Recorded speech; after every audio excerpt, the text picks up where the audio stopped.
এইটা হচ্ছে আমার বেডরুম। নতুন ঘর আরকি এটা আমরা বানিয়েছি। এখন এটা মুরগির ঘর হয়ে গেছে। আসলে মুরগির ধাড়ি আর ওই বাচ্চাগুলো এই ঘরেই থাকে তো ওইজন্য আজকে এই ঘরের এই অবস্থা। মানে ঘরটাকে পুরো পরিষ্কার করতে হবে। কেন গন্ধ বেরোচ্ছে ঘরটা দিয়ে, না পরিষ্কার করলে হবে না। আবার আমিও ছিলাম না, মায়ের বাড়িতে ছিলাম।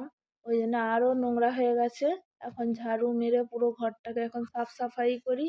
পুরো ঘরেরই কি অবস্থা, শুধু এই ঘরটা নয়, পুরো ঘরটাই আমার এখন নোংরা হয়ে আছে, সব সাফ-সাফাই করতে হচ্ছে। এখন আমি ঝাড়ু মারছি আর আমার এই মুরগিগুলো এত ভালো, লাঠি ধরলেই ওরা সুসুর, সুসুর করে বাইরে চলে যাবে, আবার ঘরে চলে আসবে। একবারে ভদ্র মুরগি যাকে বলে ওদের ঘরে। আসলে আমি লাঠি দিয়ে আর করে অভ্যাস করিয়েছি। ওইজন্য মুরগিগুলো আমার খুব সুন্দর। লাঠি দিয়ে ঠোকা মারলেই ওরা আসলে চলে যায়।